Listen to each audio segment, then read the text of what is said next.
Here we go. Look at this, guys. 我们这个沙士民动车组从2018 We started planning the CR450 back in 2018. So right now they're talking about the railroad and the railway systems out there, passenger freight. Let me touch on this real quick because I don't want to leave Americans out. When you look at Americas, right? The Americas, North America, Pacific, even Central and South America, right? You see that most Americans, black Americans, they live on plots. Cities like Detroit, they live on plots. So when you live on plots, you notice that there's a soil bed in your backyard. You know, there's a yard. There's blue grass being produced by a second soil that's underneath the topsoil. So you get blue grass every summer. So when you have a place like Kentucky that gets blue grass and you say, well, what are black Americans? You know, what did they do? How did they contribute?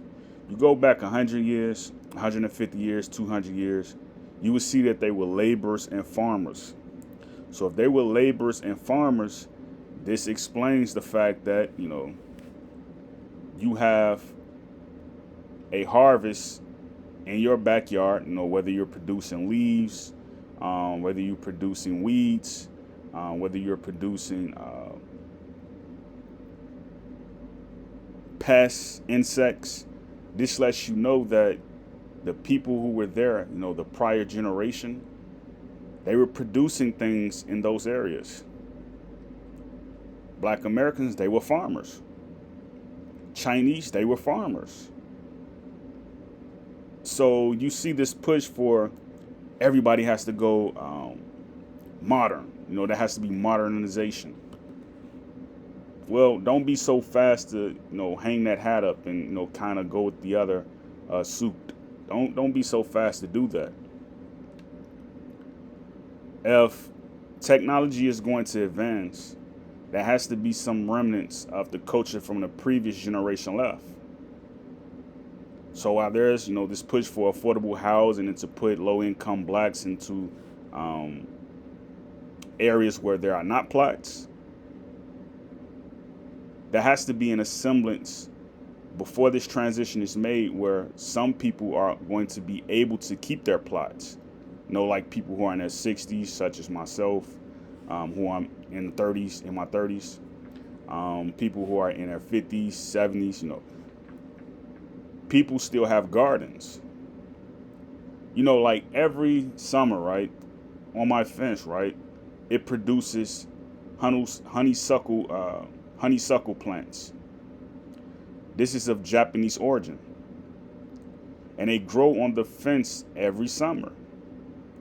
So you take April, for instance, or June. This is a time where you can go into your backyard, harvest soap. You know, you want to make berries out of soap. Or, you know, you want to make, you know, a dish. You know, you got a salad. You want to pick some weed berries. Do that. You know, so I would say this. China has a staring possibility of changing the globe within a time that allows. You know, if this time is not allowed, then you're going to look at this civilization as has been failed. I look at Africa and I say, why didn't they give contracts to the people in America? You know, they would have had less forced assimilation. And plus they would have had, you know, more relationship with the people here in the Western Hemisphere. I would love to see a Ugandan-Brazil alliance, you know. But these are things we can talk about another day. Great peace, Yakoki.